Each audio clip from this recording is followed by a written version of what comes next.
അയൽവാസികൾ 4 വശവും മതിൽ കെട്ടി നടവഴി അടച്ചതോടെ വീട്ടിൽ നിന്ന് പുറത്തിറങ്ങാൻ മതിൽക്കെട്ട് കയറി ഇറങ്ങേണ്ട ദുരവസ്ഥയിൽ വിധവയായ വീട്ടമ്മ. സഞ്ചാര സ്വാതന്ത്ര്യം തേടി കോഴിക്കോട് കൊടുവള്ളി മോഡേൺ ബസാർ സ്വദേശിനി അനീസ കയറിയിറങ്ങാത്ത ഓഫീസുകളില്ല, പങ്കെടുക്കാത്ത അദാലത്തുകളില്ല. അടിയാധാരത്തിൽ അയൽവാസിയുടെ സ്ഥലത്തുകൂടി നടവഴി കാണിക്കുന്നുണ്ടെങ്കിലും പൊതുവഴിയില്ലാത്തതിനാൽ ഒന്നും ചെയ്യാൻ കഴിയില്ലെന്ന മറുപടിയാണ് അധികൃതർ നൽകുന്നത്.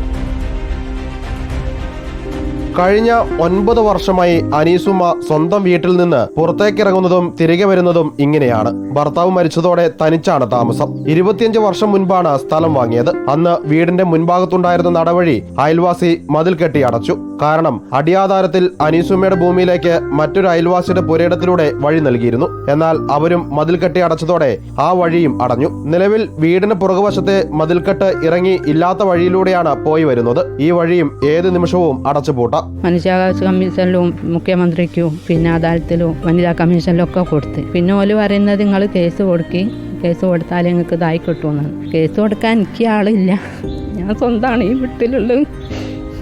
എന്നെ കൊണ്ട് കേസിനൊന്നും പോകാൻ ചെയ്യാവൂല.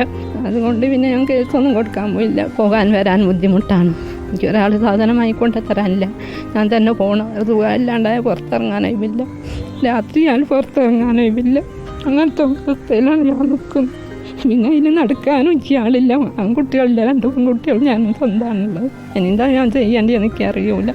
എല്ലാവരും ഇതിൽ പിന്നെ ഇടപെട്ട് MLA മാരും എല്ലാവരും ഇടപെട്ട് ആരും ഒന്നും ചെയ്ത് തന്നില്ല. എത്രയോ പ്രാവശ്യം MLA അടുത്ത് ഞാൻ പോയി. ഓല് വന്ന് നോക്കിയാവുകയൊക്കെ ചെയ്തത്. ഓലൊക്കെ വന്ന് നോക്കിയാക്കി തരാനൊക്കെ പറയും. ഇവിടെയെന്ന് വെച്ചാൽ ഒരാൾക്ക് ഇങ്ങോട്ട് എത്തിപ്പെടാൻ പണിയാണ്. ഈ കരണ്ട് ബില്ലുകാർ വന്നാൽ എന്നും ഒടുങ്ങാറാവും. ഓലിങ്ങനെ വിളിക്കും, നിങ്ങളെ വീട് എവിടെയാണ്, അവിടത്തോളം വന്നലേട്ടായില്ല വരേണ്ടത്, വരാൻ വയ്യ കാണില്ല, നിങ്ങളെ വീട് എവിടെയാണെന്ന് വെച്ചിട്ട് എപ്പോഴും ഇങ്ങനെ വിളിച്ചിട്ട് ഒരു ബുദ്ധിമുട്ടായാലും ഒരു പ്രാവശ്യം വരണോലൈക്കൂല, പിന്നെ വരികയെന്ന്. അപ്പം അങ്ങനെ അറിയാണ്ട് ബുദ്ധിമുട്ടായി കളിക്കും. സർക്കാർ സംവിധാനങ്ങളിൽ നിന്ന് സഹായം ലഭിക്കാതായതോടെ നിയമസഹായ സമിതിയുടെ സഹായത്തോടെ കോടതിയെ സമീപിക്കാൻ ഒരുങ്ങുകയാണ് അനീസുമ്മ.